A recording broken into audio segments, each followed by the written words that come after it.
مفتي صاحب د قبر خوره لوچه شوې نه ده ظالمه زمونږ ملا ماته شوې زمونږ مازغه کار نه کوي او ته راپورته شوې داسې ویډیوګانې کوي سبا که درپسې څوک درله او څه مسلې درته جوړه شوي د دې به ته خپله بیا ذمهوار یې په دې باندې موږ ډېر ملګري کنټرول کړه د شهرت غم کوي د سره د دین غم نشته که د سره د دین غم وی د سره د پښتنو غم وی نو د به خامخا د پښتنو په باره کې څه خبرې کړې وي تاسو به چېرته هم په میډیا باندې دا تانې لیدلي چې د پښتنو باره کې څه خبرې کړې وي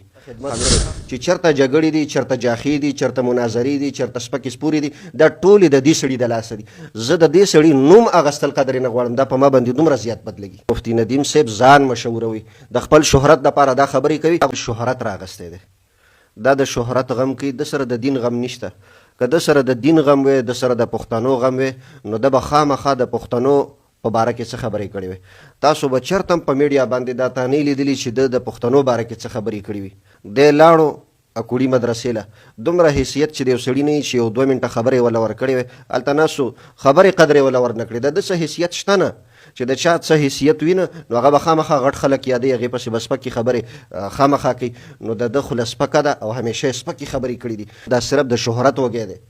د دین سره سکار نشته د اسلام سره سکار نشته که د دین سره سکار وای د به د دین چېرته خدمت کړی چې چېرته جګړې دي چېرته جاخې دي چېرته مناظرې دي چېرته سپکې سپورې دي دا ټولې د دې سړي د لاسه دي زه د دې سړي نوم اخیستل قدرې نه غواړم دا په ما باندې دومره زیات بد لګي ده خو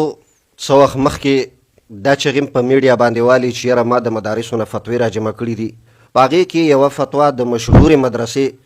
جامعه علوم اسلامیه بنوري ټاون والا مدرسه وه پرون بله ورځ ما سره یو مفتي صاحب خبرې وکړي چې د دوی د جمعیت والا سړی دی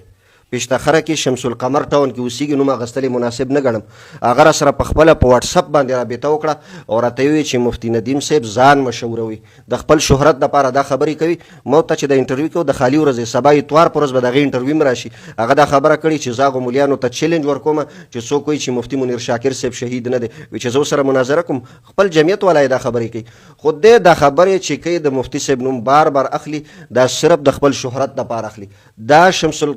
قمر ټاون والا مفتي صاحب څه خبرې دا خو مناسب نه دی چې زه وکړم خو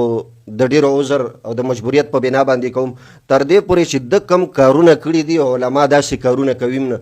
سړی دی چې یو سړی دې حده پورې سپک وي او هغه چې د مفتي منیر شاکر صاحب نوم نه علي نور به څه کوي شهرت حاصلېږي په دې باندې چې ته به د غټ سړي قبر خوره لوچه شوې نه ده ظالمه زمونږ ملا ماته شوې زمونږ مازغه کار نه کوي او ته راپورته شوې داسې ویډیوګانې کوي سبا که درپسې څوک درله او څه مسلې درته جوړه شوي د دې به ته خپله بیا ذمهوار یې په دې باندې موږ ډېر ملګري کنټرول کړل او باقاعده کیدای شي د پسې ورغلي مو موږ ملګري کنټرول کړي دي ده ته به په دې خبرو باندې نقصان ورسي نو ښه خبره دا ده چې دې خپله خوله کنټرول کړي